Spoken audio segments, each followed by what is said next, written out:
Aortic stenosis. Definition: aortic stenosis is the narrowing of the exit of the left ventricle. So aorta arises in the left ventricle. So here what is happening?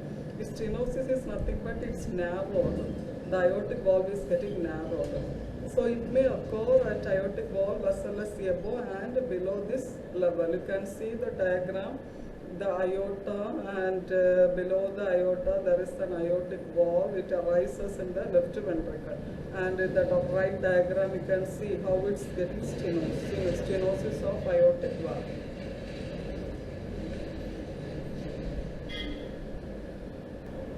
Causes: first, congenital heart defect. Congenital heart defect is it will be occur at the time of birth. So children born with an aortic valve that has two curves, that called as the bicuspid aortic valve, and instead of three cups.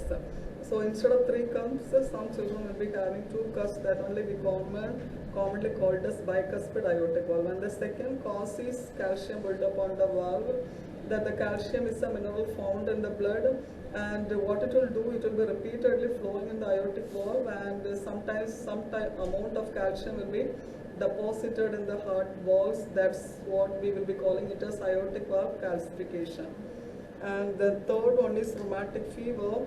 Rheumatic fever is a complication of streptococcal throat infection, and there will be a scar tissue formation will be occurring in the aortic valve.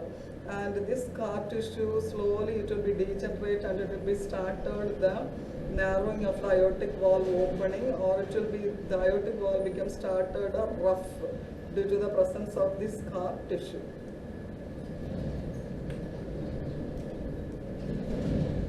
The risk factors: older age, and the people with a certain heart conditions such as bicuspid aortic valve, and if the person is having a repeated infections, any infections may affect the heart. And even the cardiovascular risk factors, the people those are having a risk factor like diabetes, high cholesterol, and high blood pressure. And even chronic kidney disease, history of radiation therapy to the chest. Coming to the pathophysiology. So what's happening initially? Stiffening or narrowing of aortic valve. The aortic valve is getting narrowed due to the presence of scar tissue or the deposition of calcium. So what it does, it will be causing the left ventricle hypertrophy, decreased cardiac output, and incomplete emptying of left atrium. Left ventricle hypertrophy is the left ventricle is getting enlarged. And what is happened, the left ventricle getting enlarged, there will be a compression of coronary arteries. It will be compressing the coronary artery. As a result, there will be a diminished oxygen supply. And then at the same time, due to the left ventricular hypertrophy, there will be an increased myocardial oxygen needs. So once the ventricle is getting enlarged, there is more amount of oxygen needs. As a result, what is happening? The person is going into myocardial ischemia. At the same time, the compression of coronary artery also leads to decreased oxygen supply. So overall, it leads to myocardial ischemia. That ischemia is nothing but diminished blood supply to the myocardium. As a result, this is the time that the person will be developing chest pain. And the narrowing of aortic valve is causing decreased cardiac output and incomplete emptying of left atrium. And here, due to the enlargement of left ventricle, the blood will be pushing back to the left atrium. So that's what, incomplete emptying of left atrium. So what will happen? Everything is going reverse, which leads to pulmonary congestion and finally going for right heart failure.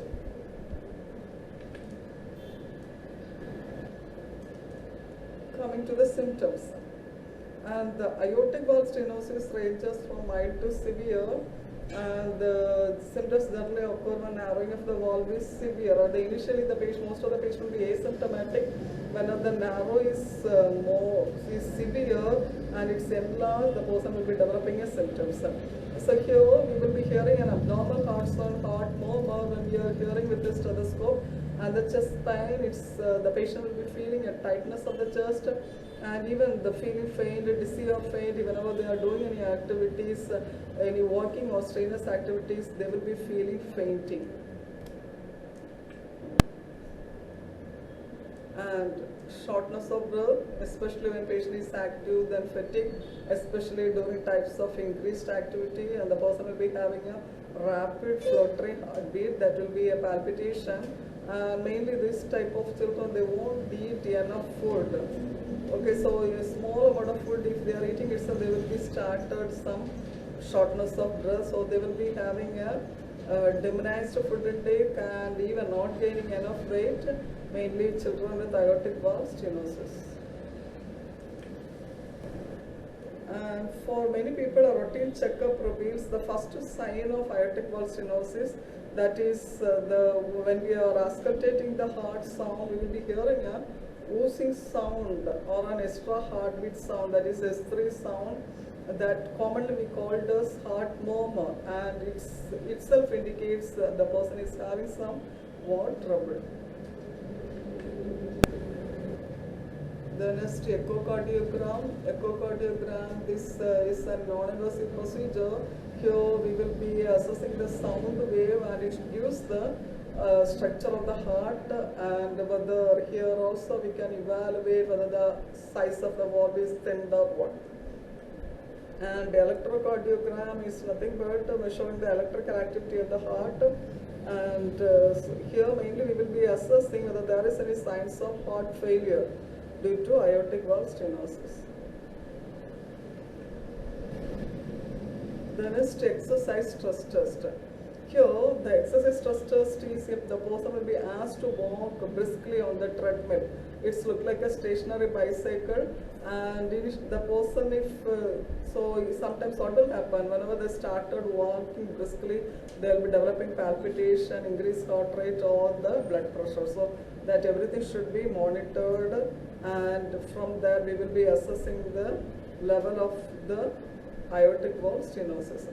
The cardiac catheterization is an invasive procedure. A thin rubber catheter we will be inserting through the brachial artery or the femoral, and we will be visualizing the size of the heart, and also we will be measuring the pressure readings of each chamber. So in case there is any left ventricular hypertrophy or left atrial hypertrophy, the pressure readings will be more.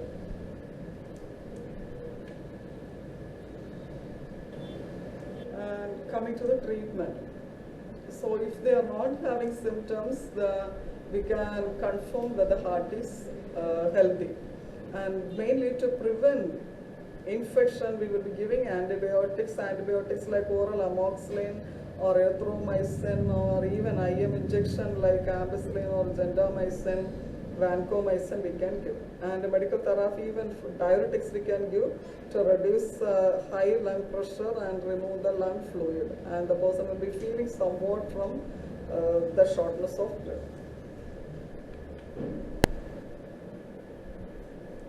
Coming to the aortic valve surgery. So there are two types of aortic valve surgery. The first one is aortic valve repair and aortic valve replacement. So first one, whatever the valve they are having, the valve itself we will be repairing. And the second one, in some occasion we may not be repairing the valve, so better we will plan for valve replacement surgery. So here the aortic valve surgery or aortic surgery, it is a repaired or replaced, so that will be based on the, so when we are confirming the surgery, either we are repairing or replacement by having the proper diagnostic criteria and the patient's other related any comorbid conditions, we should consider the age. These are all the factors we have to consider whenever we are planning for valve repair or valve replacement surgery. Traditional aortic valve surgery. So traditional aortic valve surgery, here the surgeon will be making an incision, that is 6 to 8 inch incision down to the sternum, and that is a part of the breastbone is divided to provide a direct access of the heart. And here, by having this incision only, directly the surgeon will be repairing or either replacing the abnormal heart valves. Next, minimally invasive aortic valve surgery. So it's a type of aortic valve repair surgery performed through 2 to 4 inch incisions without opening the chest wall. So it will not directly will be opening it. It is a closed method. They will be only doing an incision 2 to 4 inches, and this we will be calling it as it is a J incision, and leaves the chest table, and this is an invasive surgery, and it helps to reduce the blood loss and trauma and length of hospital stay, and it very fast recovery we can see. Coming to the aortic valve repair. So aortic valve repair we will also call it as bicuspid aortic valve repair, and here it will be repaired by reshaping the aortic valve leaflets, allowing the valve to open and close more completely. So here it is an option to treat leaking valves, and it cannot be used to treat a stenotic or narrowed bicuspid aortic valve. So only the leaking valves only we can be treated by having the bicuspid aortic valve repair, and here we can't treat either stenotic or narrowed bicuspid aortic valve. And the bicuspid aortic valve repair, we know that it is a minimally invasive procedure, and it's the name of the incision we call it as J incision surgical technique, and it should be performed by an experienced person. Coming to the aortic valve replacement.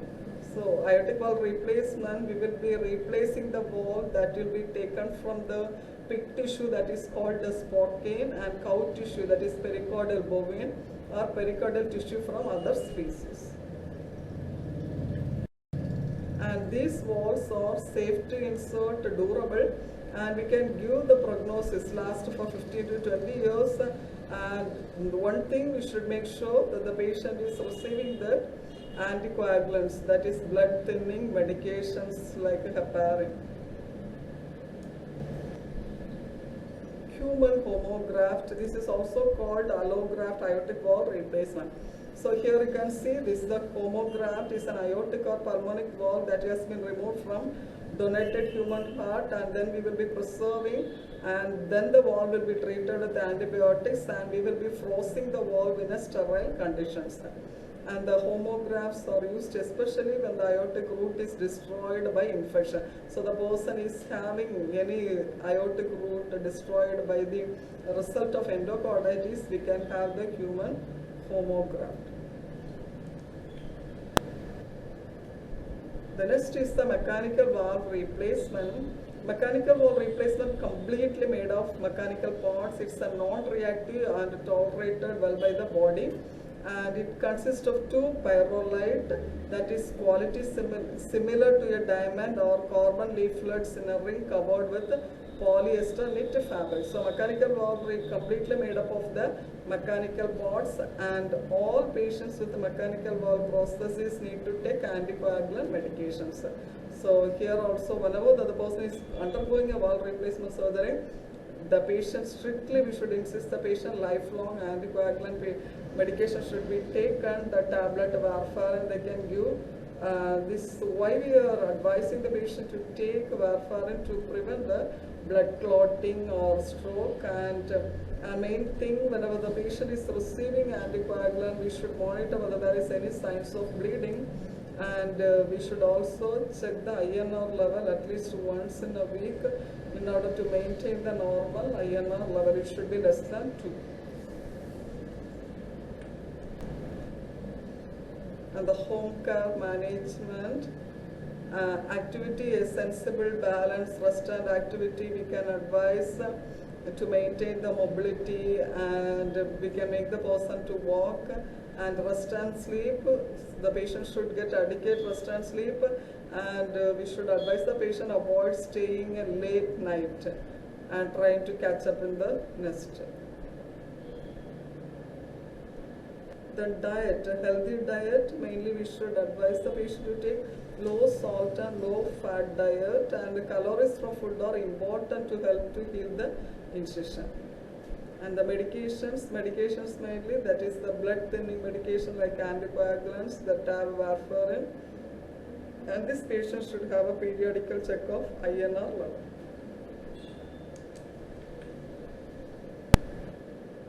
Weight, check weight each morning and record it for 2 weeks, because swelling, if the patient, any swelling is present in the feet, it indicates that the patient is in fluid retention, that is called the fluid overload.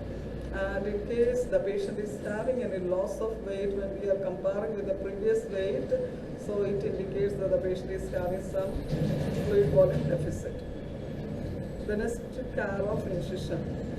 So we should insist the patient should not use a sponge or washed cloth on the incision at this time, because the materials will be more tough, and apply only soap water with the fingertips and allow shower to run down the chest to ribs.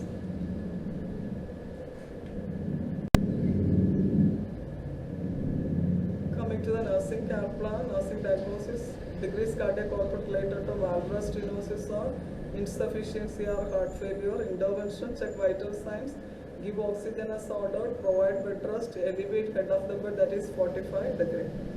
Then second nursing diagnosis, activity totems related to decreased oxygen delivery from decreased cardiac output. Here we will be assisting as needed the way of activities of daily living and provide rest between activities. Thank you.